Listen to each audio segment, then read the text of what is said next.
आत्मीय भाइयों एवं बहनों, आपको प्रज्ञा लघु पुस्तक माला 25 अपने को पहचाने, लेखक पंडित श्री राम शर्मा आचार्य, मैं अनिल कुमार श्रीवास्तव आपको अपनी आवाज में पढ़कर सुना रहा हूं। आइए सुनते हैं।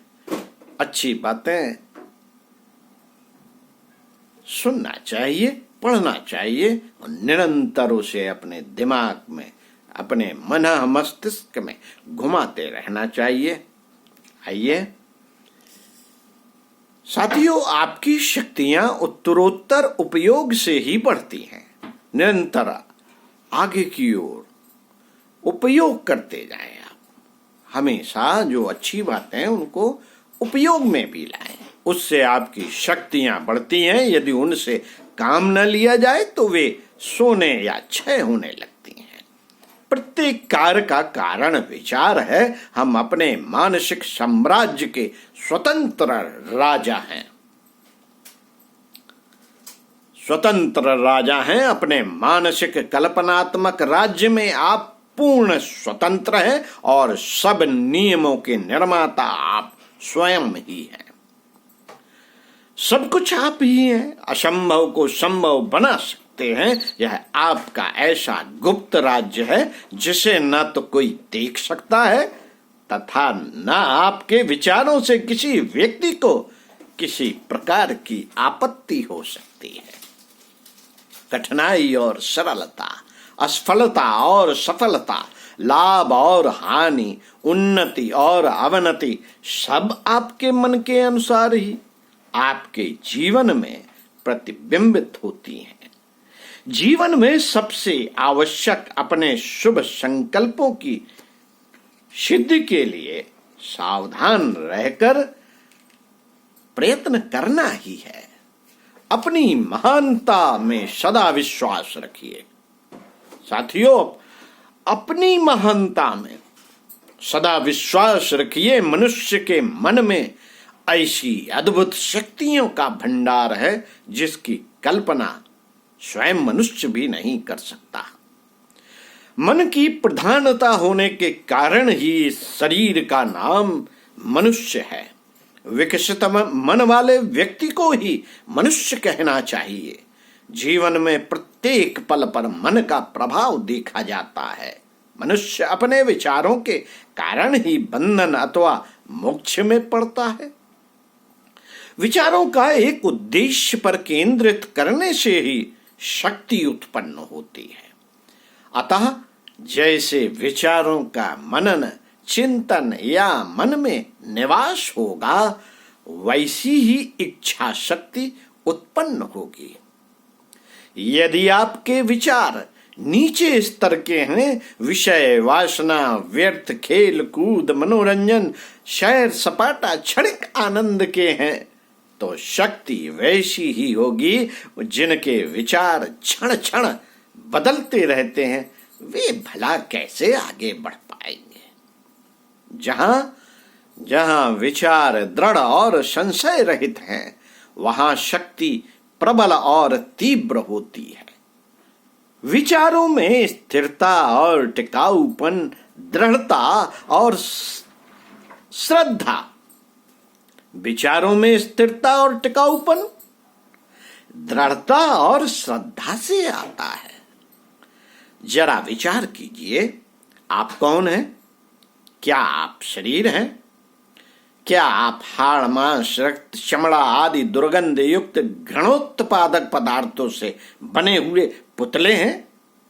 नहीं, आप हाड़, मांस, रक्त कुछ नहीं है। आप एक देव मूर्ति हैं। विचारें तो आपको मालूम होगा कि आप शरीर नहीं हैं, किंतु स्वयं विचार है,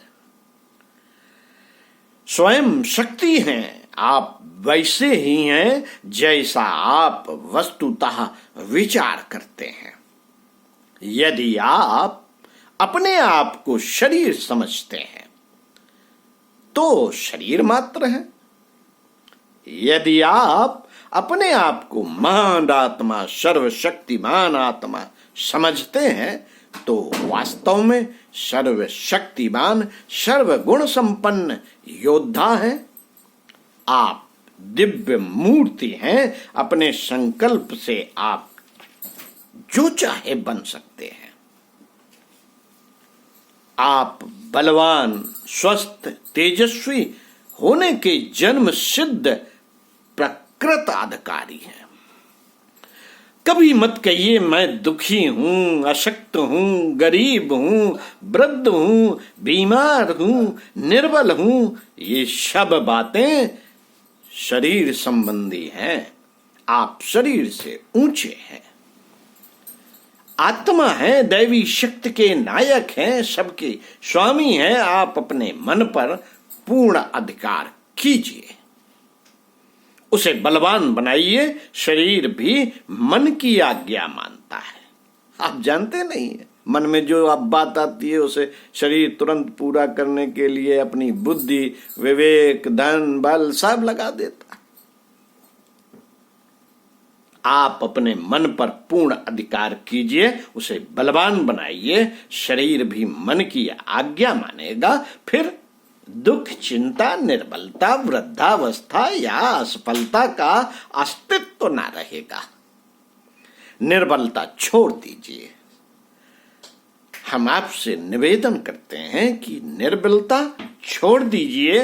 भ्रम के अंधकार से ज्ञान के प्रकाश में जागिए। कायरपन के शब्दों का व्यवहार अपनी बातों में कदापि ना कीजिए। हृदय और मन में दुख, शोक, रोग, पीड़ा, हानि, निर्बलता एवं आपत्ति की बातों को स्थान मत दीजिए। इनसे आपकी सामर्थ्य शिथिल होती है।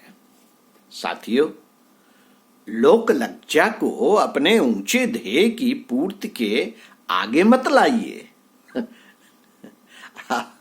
लोक लज्जा का जो भय होता है आपके ऊंचे उद्देश्य में बाधक होता है। लोक लज्जा को अपने ऊंचे ध्येय की पूर्ति के आगे मत लाइए। यह विचार आपको उन्नत करने से रोकता है। लोग हंसेंगे, टीका टिप्पणी करेंगे, जग हंसाई होगी, निंदा होगी, इसकी परवाह मत कीजिए। उन्नत का मार्ग कठोर और दुरूह होता है, संसार को पसंद नहीं आता। वे उस व्यक्ति से ईर्ष्या करते हैं जो उन्नति कर रहा है। यदि आप जगत की व्यर्थ की बातों की परवाह करेंगे तो सदैव के लिए निराशा के गड्ढे में गिरकर सदा एक ही स्थिति में सड़ते रहेंगे। कूपमंडूक बनकर बाहर का संसार न देख सकेंगे। ये दुर्बलता के विचार आपकी संकल्प शक्ति की परीक्षा के लिए आते हैं। अतः इनसे विचलित न होकर अपनी दृढ़ता का परिचय दीजिए। असमर्थता मत दिखाइए। दृढ़ प्रतिज्ञा, आत्मविश्वास और निरंतर अभ्यास से असाध्य भी सुसाध्य हो जाएगा। मित्रों, जीवन का ज्ञान ही मनुष्य के जीवन को सही, कंटक विहीन मार्ग पर चलाने वाला अमृत है। जिस व्यक्ति के पास जीवन संबंधी ज्ञान, सुख दुख, लाभ हानि, अच्छाई बुराई, पाप पुण्य, उतार चढ़ाव का ज्ञान अधिक है, वही दूसरे से आगे निकलता है और सफल कहा जाता है। जीवन का ज्ञान दो प्रकार से प्राप्त होता है। मनुष्य स्वयं जीवन जीता है, तरह तरह की गलतियां करता है, प्रत्येक गलती के लिए सजा पाता है, सफलता के लिए प्रशंसा का पात्र बनता है। इस मृदुता और कटुता से उसका जिंदगी संबंधी अनुभव बनता है। यह अनुभव ही मनुष्य के जीवन का निचोड़ है। आप अनुभव से सीखते नहीं, लेकिन कई व्यक्ति बार बार गलती करते हैं, फिर भी अनुभव नहीं प्राप्त करते और न उससे लाभ उठाते। जो व्यक्ति केवल अनुभवों के आधार पर आगे बढ़ते हैं वे लाभ तो उठाते हैं, पर यह अनुभव बड़ी देर से प्राप्त होता है। साथियों, सद्भावनापूर्ण व्यवहार युक्त दूसरे नागरिक ही आपको सामाजिक प्रतिष्ठा और मान सम्मान देने वाले हैं। उनके दृष्टिकोण एवं विचारधारा पर आपकी सफलता अवलंबित है। जैसा आपके पड़ोसी, मातहत, अफसर, आसपास वाले समझते हैं, वैसे ही वास्तव में आप हैं। समाज में आपके एक एक कार्य की सूक्ष्म अलक्षित तरंगें निकला करती हैं और दूसरों पर प्रभाव डाला करती हैं। भलाई, शराफत, मृदुता का एक बार किया हुआ सद्व्यवहार वह धन है जो रात दिन बढ़ता है। यदि दैनिक व्यवहार में आप यह नियम बना लें कि हम जिन लोगों के संपर्क में आएंगे उनमें से छोटे बड़े सबके साथ सद्भावना युक्त व्यवहार करेंगे, मधुर भाषण करेंगे, कटुता और आलोचना से बचते रहेंगे, तो आपके मित्र और हितैषियों की संख्या में उत्तरोत्तर वृद्धि अभिवृद्धि होती चली जाएगी। आप किसी से भी यह ना कहिए कि तुम नीच हो। तुम में बुद्धि, समझदारी, तर्क शक्ति, ज्ञान, सतर्कता नहीं। तुम कठोर, कमजोर, दुर्बल, डरपोक, अस्थिर, अविवेकी हो। किसी से ना कहिए। तुम में सोचने समझने की शक्ति नहीं है। तुम में स्वास्थ्य, तेजस्विता, शक्ति, अपूर्णता, प्रेम का अभाव है। अपनी कार्य शक्ति में विश्वास नहीं। इस प्रकार के नकारात्मक अभावयुक्त शब्द अपने विषय में कोई भी सुनना पसंद नहीं करता। दूसरों के गर्व को चूर करने वाले ऐसे अनेक शब्द पारस्परिक वैमनस्य, कटुता, शत्रुता और लड़ाई के कारण बनते हैं। आप दूसरे से इस प्रकार की बातचीत कीजिए कि जिससे उसके सम्मान और गर्व की रक्षा होती चले। यदि किसी व्यक्ति के मन पर अप्रत्यक्ष या प्रत्यक्ष रूप से यह बात बैठ जाए कि आप उसका सम्मान करते हैं, तो वह सदैव आपकी प्रतिष्ठा करता रहेगा। साथियों, प्रशंसा देने से मिलती है और घृणा, क्रोध, तिरस्कार, आलोचना करने से ये ही सब हमें प्राप्त होते हैं। और हम घृणा कहीं भी बैठकर करें किसी के बारे में, उस तक वह बात भावनात्मक रूप से पहुंचती ही है। गुण ग्राहक बनिए। आप दूसरों की अकेले में भी बैठिए तो उसके गुणों की चर्चा कीजिए। गुण ग्राहक बनिए। दूसरों में जो उत्तम बातें हैं उन्हें प्रकट में लाने के लिए आप अवसर खोजते रहिए। तनक सी गुण ग्राहकता से दूसरा व्यक्ति एकदम आपकी ओर आकर्षित हो जाता है। यह एक मनोवैज्ञानिक नियम है। यह एक मनोवैज्ञानिक नियम है कि जब दूसरा देखता है कि आप उसमें दिलचस्पी ले रहे हैं, उसकी महत्ता स्वीकार कर रहे हैं, गुणों की तारीफ कर रहे हैं, तो वह अनायास ही आपसे प्रभावित हो जाता है। संभव है कि कोई किसी समय हतोत्साहित हो रहा हो और आपकी गुण ग्राहकता से उसका टूटता साहस पुनः जागृत हो जाए। जब हम लोगों का गुण ग्राहक दृष्टि से निरीक्षण करने लगते हैं तो हर प्राणी में कितनी ही अच्छाइयां दिखने लगती हैं। साथियों, प्रत्येक व्यक्ति अपनी कहते नहीं थकता। अपनी वह एक ऐसा आदमी चाहता है जो उसकी बातें, मनोव्यथाएं, आप बीती घटनाएं, उसी के विचार और दृष्टिकोण को सुनता रहे। प्रत्येक आदमी अपने विचारों में दिलचस्पी रखता है और अपने विचार दूसरों पर प्रकट करना चाहता है। दूसरों की बातें धैर्य पूर्वक सुनना बहुत बड़ी बात है। मनोविज्ञान की दृष्टि से यह दूसरों के अहम को उत्तेजित करना है। आप देखेंगे कि उनकी बातों में आत्म प्रशंसा, अपनी वीरता, बुद्धि, धैर्य, कुशलता, संतुलन, ईमानदारी, वफादारी, सावधानी, विज्ञता, विपुलता आदि के उदाहरण भरे पड़े हैं। अतः अपनी अपनी मत तानिए, दूसरों की सुनिए और उसे अपने विषय में अधिक कहने का अवसर दीजिए।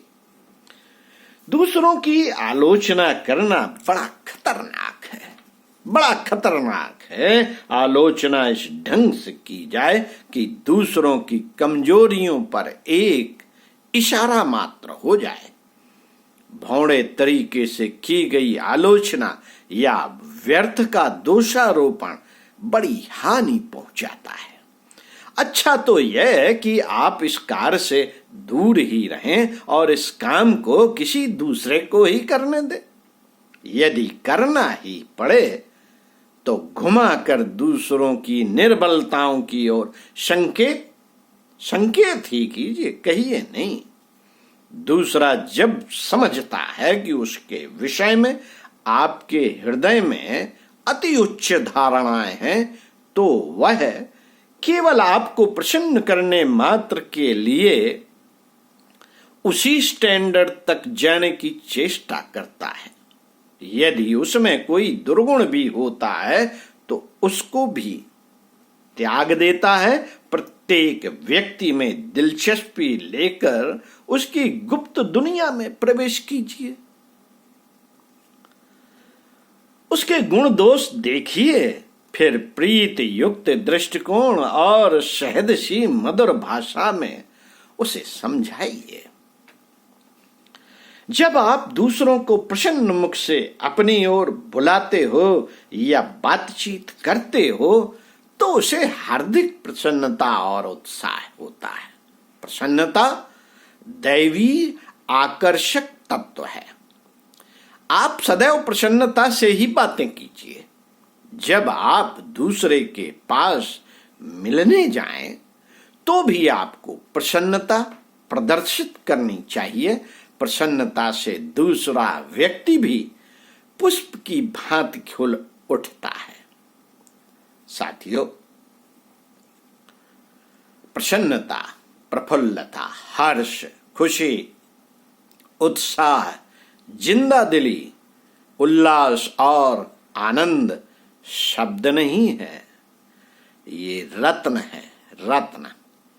इन शब्दों के अंदर छिपे हुए भावों को जीवन में उतारिए और अपने स्वभाव का एक अंग बना दीजिए। लोगों के पास अपनी ही मुसीबतें कम नहीं है, वे मुहर्रमी सूरत पसंद नहीं करते। उन्हें तो आपके हास्य, विनोद, उत्तम स्वभाव, प्रसन्न मुख, आकर्षक बातें, नई नई चमत्कारपूर्ण उक्तियों की आवश्यकता है। पंडित श्रीराम शर्मा आचार्य। ओम शांति। प्रज्ञा लघु पुस्तक माला 25 अपने को पहचाने का समापन हुआ। आज की बात समाप्त।